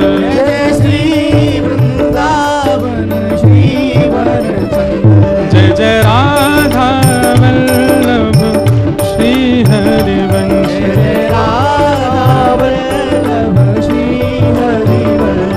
जय जय राधा वल्लभ श्री हरिवंश। जय राधा वल्लभ श्री हरिवंश। बोलो राधा वल्लभ लाल की, श्री वृंदावन धाम की। आज परम सौभाग्य, सब विशिष्ट जन कथा में पधार रहे हैं। साथ ही आज हमारे वृंदावन के लाडले ठाकुर प्यारे श्री राधा वल्लभ लाल जी के परम चरण सेवक तिलकायत श्री मोहित महाराज जी महाराज पधारे हैं। संपूर्ण परिवार सहित आए हैं। बहुत बहुत आपको प्रणाम वंदन। अब कथा क्रम को हम थोड़ा शीघ्र आगे बढ़ाएं। आज कथा में मानो ठाकुर जी यूं कह रहे हैं, आज कथा मत करो, गाते ही रहो तुम। कछु ना कछु भाव प्रकट है ही रहे हैं।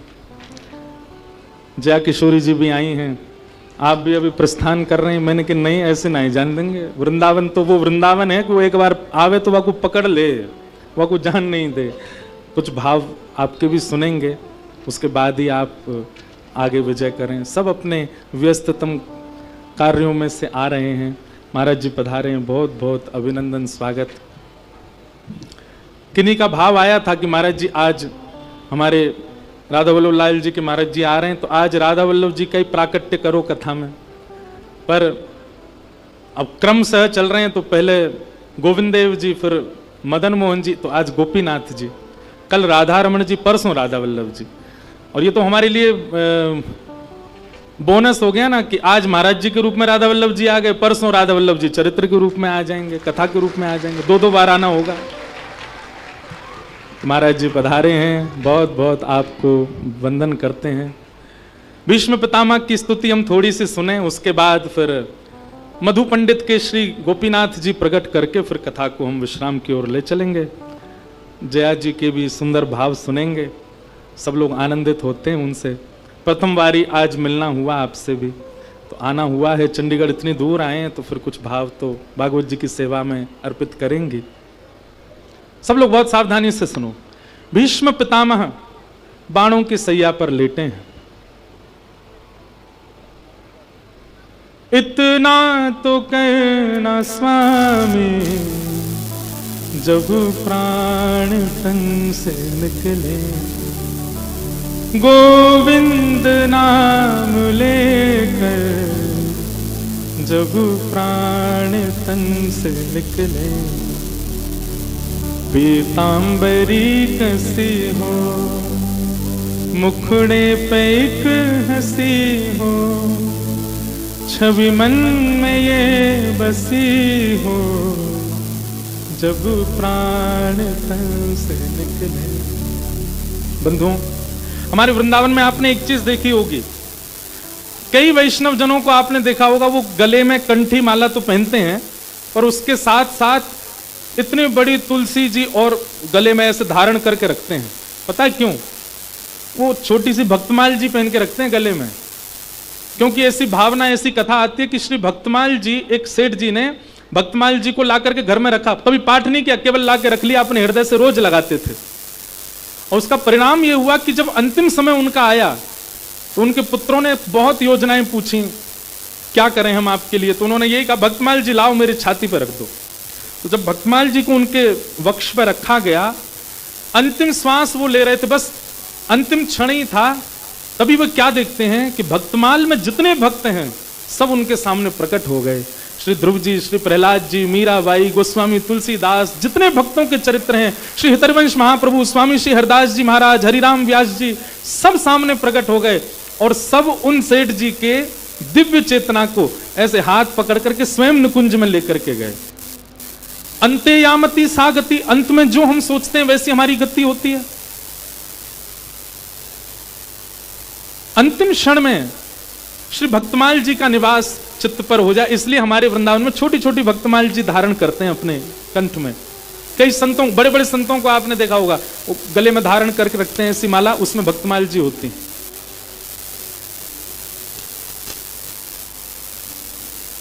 आज हमको बहुत दिक्कत हो रही कथा करने में भैया, इसको ठीक करवाओ।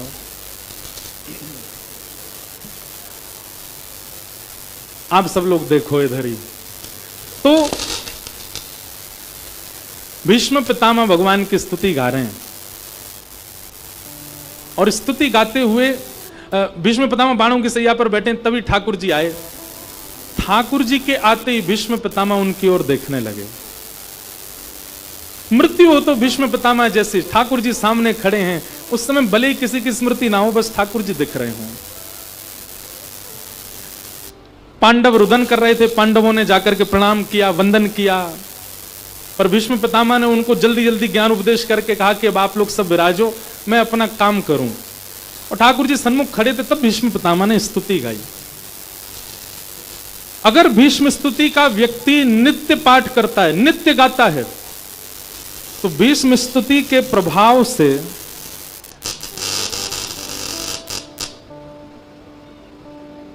बोलो वृंदावन बिहारी लाल की। कहां जाएं हम, बिना माइक के कथा सुनाते पीछे वाले अपने आप सुन लियो। ठाकुर जी अब ज्यादा ही परेशान कर रहे हैं आज तो, लेकिन सुनो। तो भीष्म पितामह ने स्तुति गाई भगवान की, और अपनी स्तुति में भीष्म पितामह ने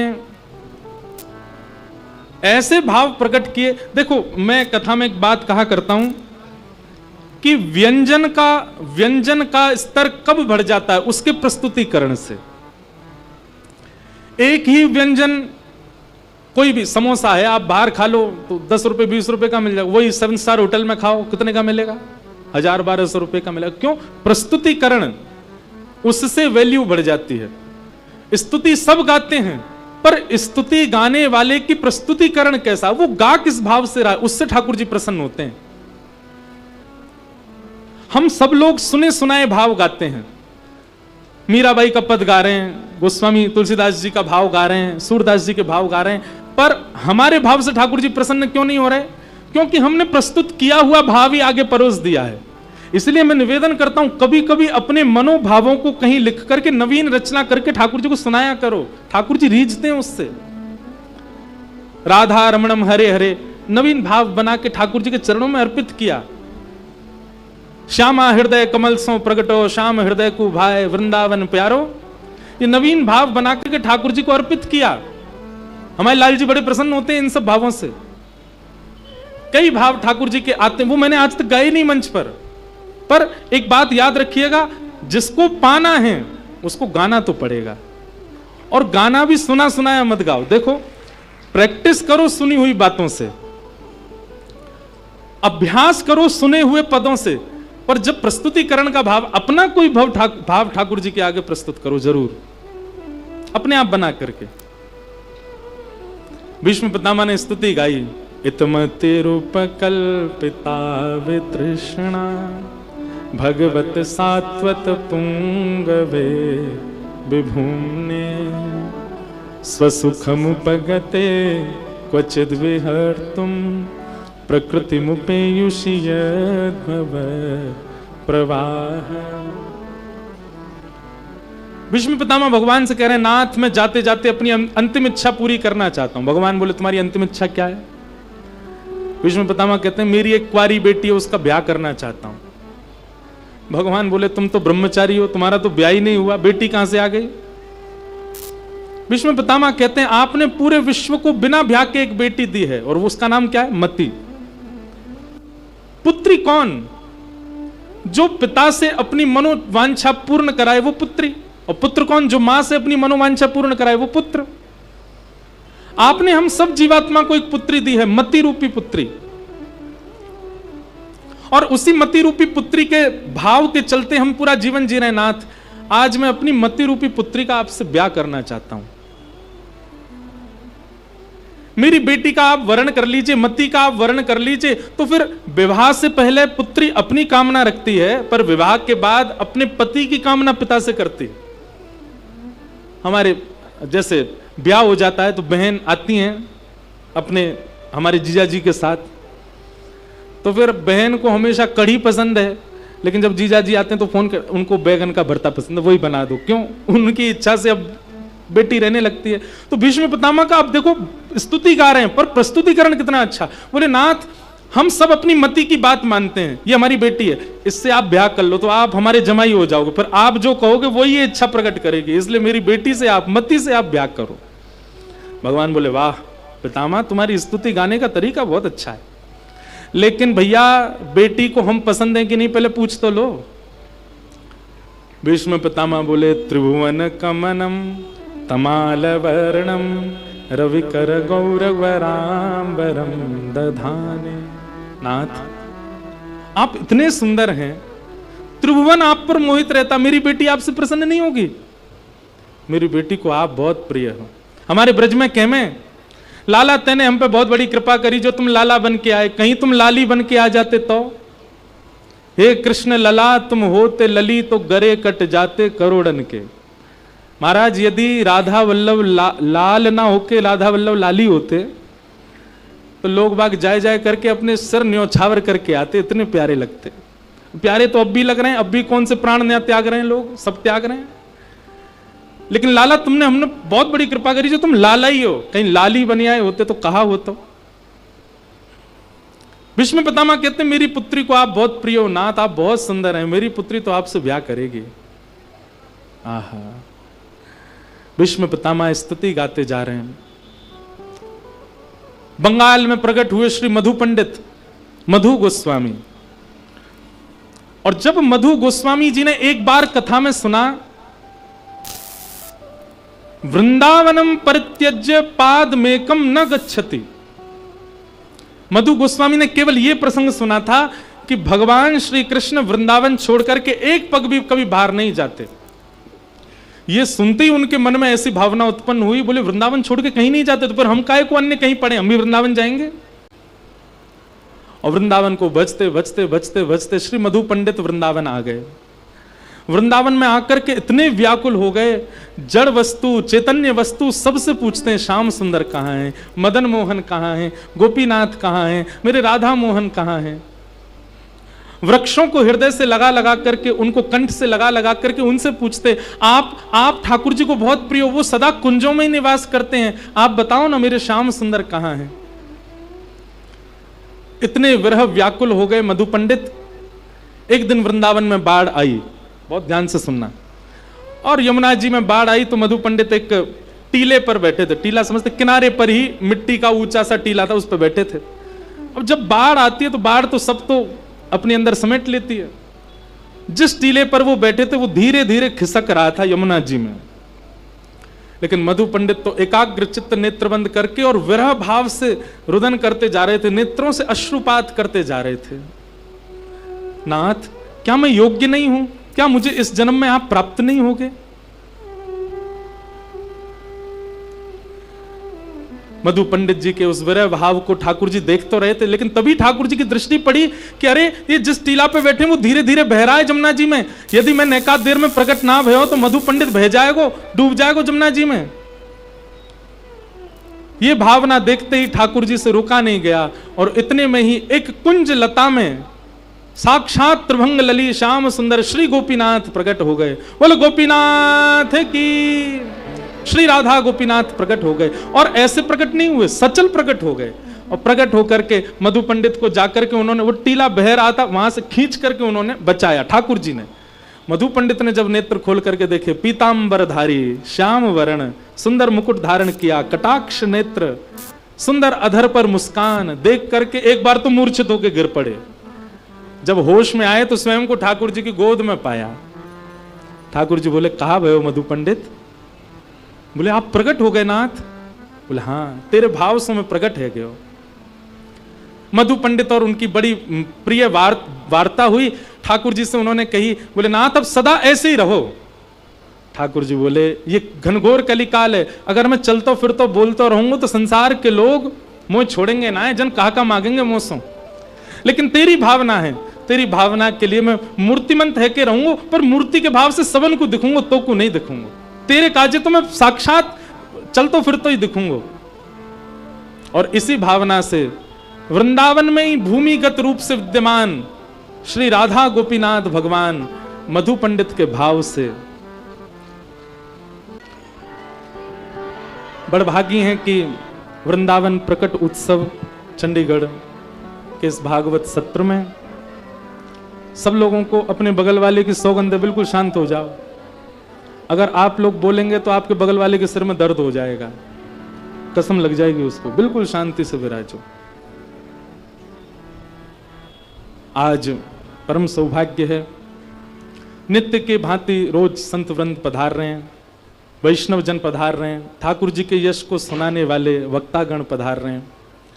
इसी श्रृंखला में आज हमारे मध्य में युवा जिनसे खूब प्रेरणा ले रहे हैं, किशोरी जी ने जिनको चुना है अपने भावों को जन जन तक पहुंचाने के लिए।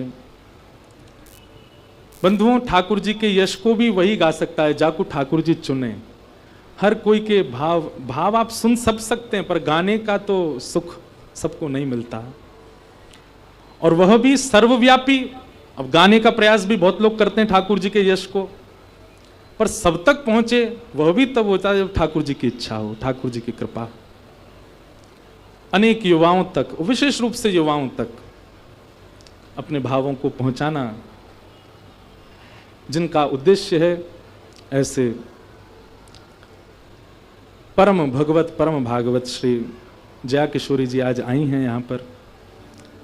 हमारा सौभाग्य है कि आज के उत्सव में इतने सब संतों का दर्शन हुआ, उसी बीच आप भी आए। सब युवा यहाँ बैठे हैं, सबका भाव है कि आप श्री कुछ भाव कहें कथा के इस उत्सव के लिए।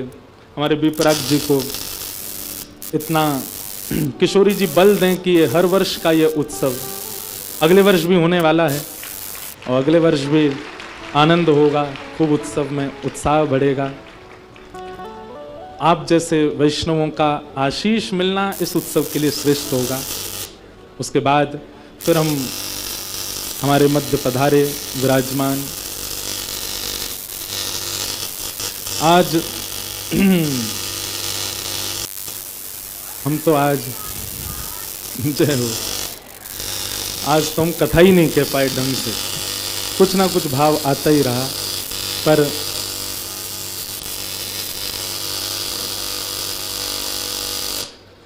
जैसे भी भाव हैं सब में सब भाव सुने हैं। तो अभी हम श्रवण करें, थोड़ा सा आप सब लोग बिल्कुल शांति धैर्य पूर्वक होकर के श्रवण करो। उसके बाद फिर हमारे महाराज जी पधारे वृंदावन से, आपके भी भाव सुनेंगे। आज कथा के उपरांत नित्य संकीर्तन हो रहा है। आज के संकीर्तन में किशोरी जी ठाकुर जी के यश को बड़े भाव से गाते हैं, जो ऐसे निकुंज कामरा जी और अरुषि गंभीर दोनों पधारे हैं, वे भी अपने भाव यहाँ सुनाएंगे 8 बजे से। आप सब लोग विराजना, मैं भी थोड़ी देर जाके फिर वापस आ जाऊँगा। इस प्रकार से क्रम और कल की सुनो, कल है कृष्ण जन्मोत्सव। कल तो नंद घरानंद भयो जय कन्हैया। कल आप सब लोग पीले पीले वस्त्र पहन करके आना, भाई लोग सब धोती पहन के आना, और पीले पीले पटका डाल करके। महाराज कल कुछ सरप्राइजिंग हो सकता है कथा में, हम पहले से ही नहीं बताएंगे। पर हमारे विपराग जी बोले महाराज जी ऐसो कछु करो। बोले कहा करें? बोले सब गिर जाएं, रिपट जाएं, ऐसो कछु हो। मैंने कि भैया देखते हैं, वृंदावन में तो होता ही आनंद, पर कल की कथा में कुछ विशेष होगा ही, तो वो सरप्राइज है, होगा क्या सही बताएं तो हमें भी नहीं पता, रात में डिस्कस करेंगे कि क्या करें। तो कल खूब आनंद होगा। आज हम लोग कथा को विराम दे रहे हैं। पूज्य श्री जया किशोरी जी आई हैं, उनको हम प्रार्थना करते हैं कि सब युवाओं को कुछ अपना भाव प्रस्तुत करें। जय जय श्री राम, जय जय श्री राम, जय जय श्री राम।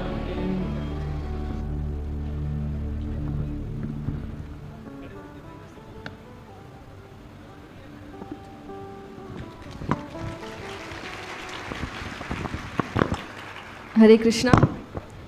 देखिए, मैं ज़्यादा कुछ नहीं कहूँगी, क्योंकि हम जब कहीं कथा में आते हैं, हमारी आदत है हम जहाँ भी जाते बोलते ही हैं। हमें कम मौका मिलता है कि जब हम सुनने आए, तो मैं आज यही रखूँगी कि मैं सुनने आई हूँ, बोलने नहीं।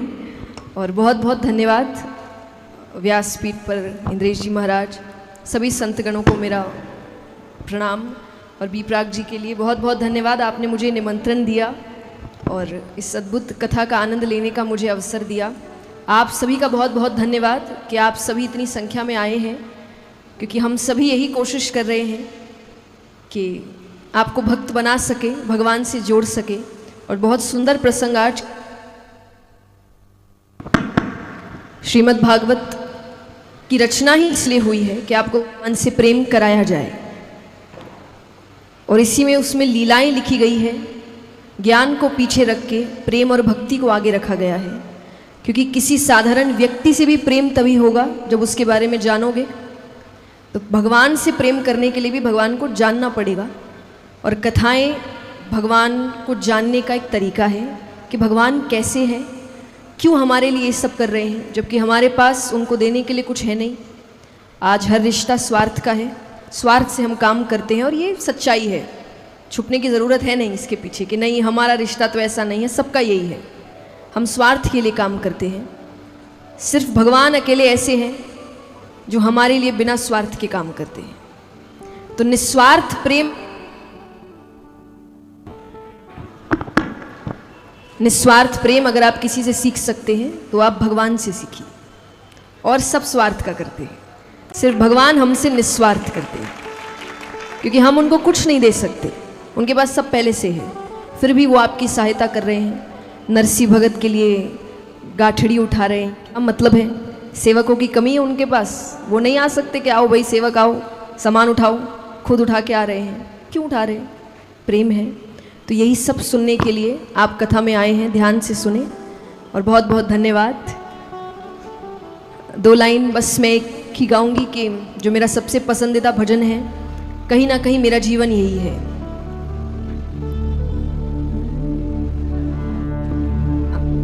मैं खुद गाती हूँ, उसको बंद कर दीजिए।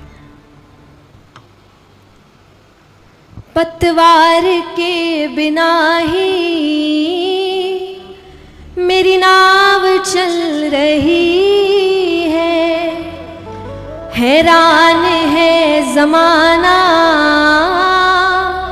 मंजिल भी मिल रही है, करता नहीं मैं कुछ भी, सब काम हो रहा है मेरा आपकी।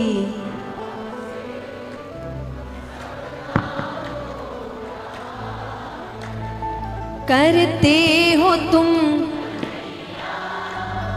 मेरा नाम हो रहा है, करते हो तुम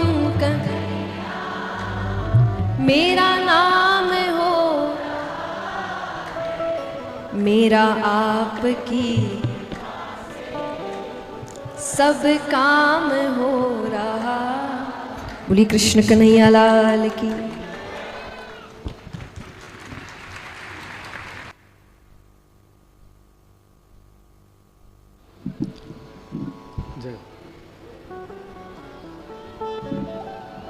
बोलो वृंदावन बिहारी लाल की। हमारे मध्य में पूज्य जया किशोरी जी आई, उनको बहुत बहुत वंदन व्यासपीठ से।